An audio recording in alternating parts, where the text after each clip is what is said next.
आज के इस वीडियो में हम द वर्ल्ड हिस्ट्री रूस की बोल्शेविक क्रांति के बारे में पढ़ेंगे कि रूस की बोल्शेविक क्रांति की विश्व में क्या भूमिका रही, रूस की बोल्शेविक क्रांति होने के पीछे क्या कारण थे, रूस की बोल्शेविक क्रांति के क्या परिणाम निकले और रूस की बोल्शेविक क्रांति के विश्व पर क्या प्रभाव पड़े।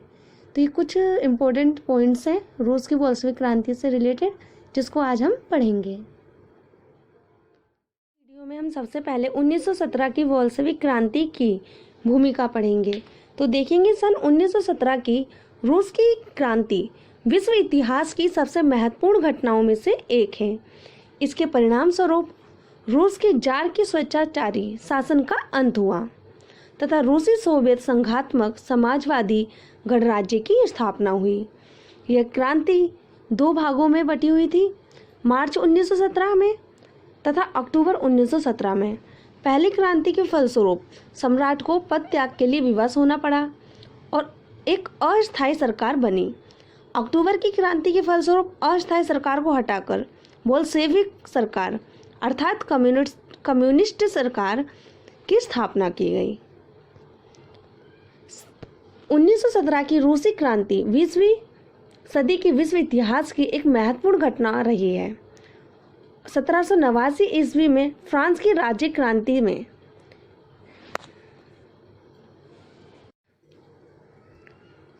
1917 की रूसी क्रांति 20वीं सदी के विश्व इतिहास की एक महत्वपूर्ण घटना रही है। 1789 ईस्वी में फ्रांस की राज्य क्रांति ने स्वतंत्रता, समानता और भ्रातृत्व की भावना का प्रचार कर यूरोप के जनजीवन को गहरे स्तर पर प्रभावित किया। रूसी क्रांति की व्यापकता अब तक की सभी राजनीतिक घटनाओं की तुलना में बहुत विस्तृत थी, मतलब फैली हुई थी। इसने केवल निरंकुश, एकतंत्री, स्वेच्छाचारी, जारशाही शासन का ही अंत नहीं किया, बल्कि कुलीन, मजदूरों, सामंतों, पूंजीपतियों आदि की आर्थिक और सामाजिक सत्ता को समाप्त करते हुए विश्व में मजदूर और किसानों की प्रथम सत्ता स्थापित कर दी। किसानों और मजदूरों को महत्व दे दिया। मार्क्स द्वारा प्रतिपादित वैज्ञानिक समाजवाद की विचारधारा को मूर्त रूप पहली बार रूसी क्रांति ने प्रदान किया। इस क्रांति ने समाजवादी व्यवस्था को स्थापित कर स्वयं को इस व्यवस्था के जनक के रूप में स्थापित किया।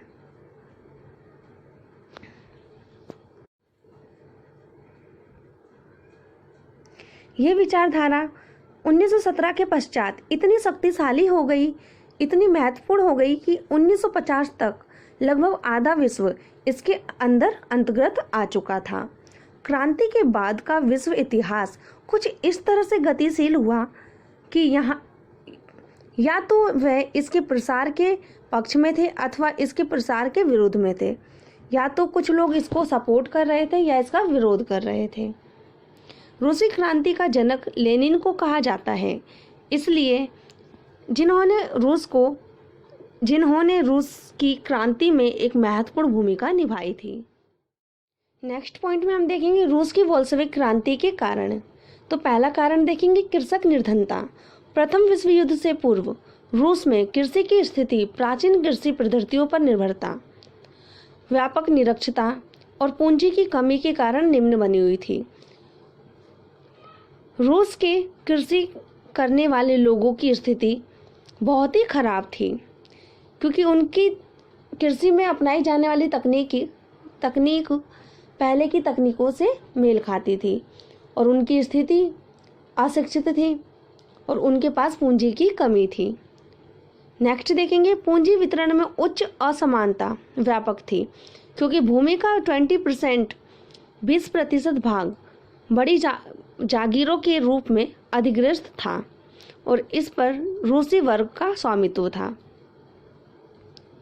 नेक्स्ट देखेंगे शहरी श्रमिक वर्ग का उदय और राजनीतिकरण। इस अवधि में प्रमुख शहरों में खदानों, कारखानों, वर्कशॉप में कार्य करने वाले औद्योगिक श्रमिक वर्ग का उदय हुआ। इन्हें निम्न मजदूरी, निम्न स्तरीय आवास और अनेक दुर्घटनाओं की समस्याओं का सामना करना पड़ता था।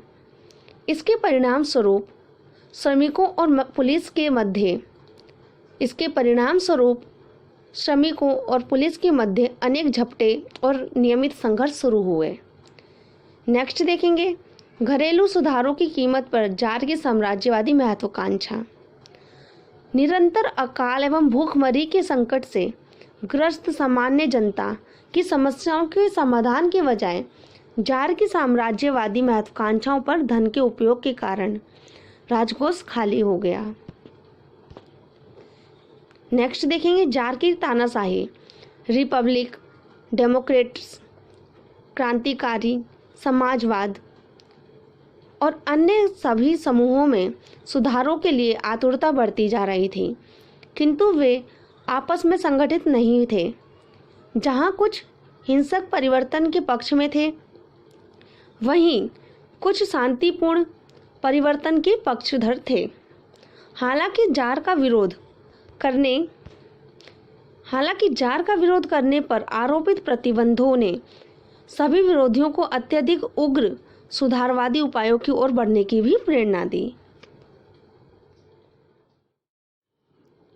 नेक्स्ट देखेंगे रूस के जार निकोलस द्वितीय का स्वेच्छाचारी शासन इस क्रांति के लिए उत्तरदायी कारणों में से सबसे महत्वपूर्ण कारण था।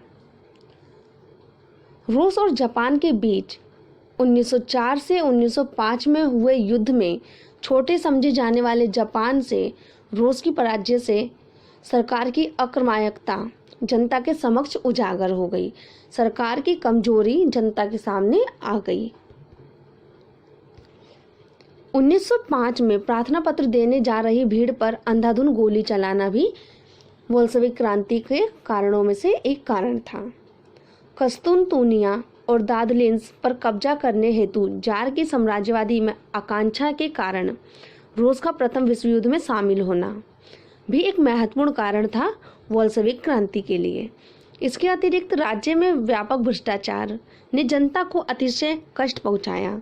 भोजन की कमी, सैनिकों के प्रति सरकार की बेरुखी आदि ऐसे मुद्दे थे जिनसे रूस को क्रांति पर ला खड़ा किया।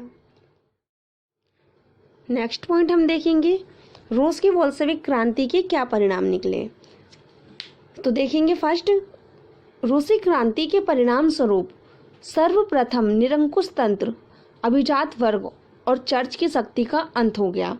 रूस 3 भागों में बटा हुआ था, निरंकुश तंत्र, अभिजात वर्ग और चर्च की शक्ति। इन तीनों ही शक्तियों का अंत हो गया। नेक्स्ट देखेंगे जार के राज्य का अंत कर उसे सोवियत समाजवादी गणराज्य संघ में बदल दिया गया। नेक्स्ट देखेंगे राज्य की आर्थिक नीतियों को समाजवादी आदर्शों के माध्यम से चलाने का प्रयास किया गया। काम करने के अधिकार को संवैधानिक अधिकार बनाया गया और सबको कार्य उपलब्ध कराना सरकार का कर्तव्य हो गया। प्रथम विश्व युद्ध समाप्त हो गया क्योंकि न केवल बोल्शेविक बल्कि संपूर्ण यूरोप के समाजवादी संगठन युद्ध के विरुद्ध थे। नेक्स्ट पॉइंट हम देखेंगे, ये हमारा लास्ट पॉइंट है, रूस और विश्व पर रूसी क्रांति का प्रभाव।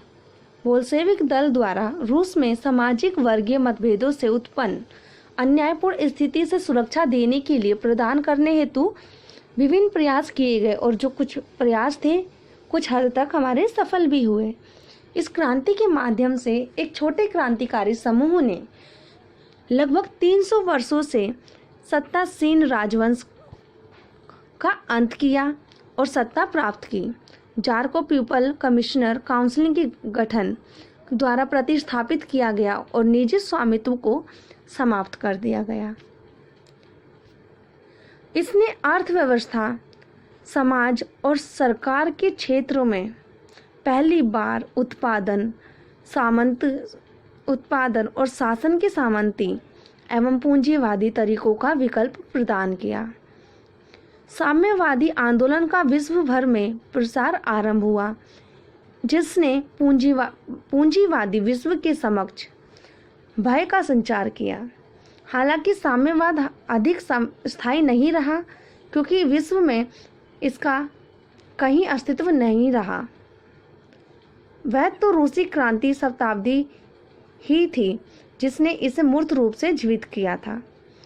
यह आर्थिक और सरकारी प्रतिष्ठानों के मॉडल के संदर्भ में आमूलचूल परिवर्तन की स्थिति थी। इसे कमजोर वर्गों के लिए अधिक समतावादी शासन के रूप में देखा गया। इसने न केवल रूस में बल्कि विश्व के विभिन्न देशों में साम्राज्यवाद विरोधी भावनाओं, विऔपनिवेशीकरण और समाजवादी संक्रमण को बढ़ावा दिया।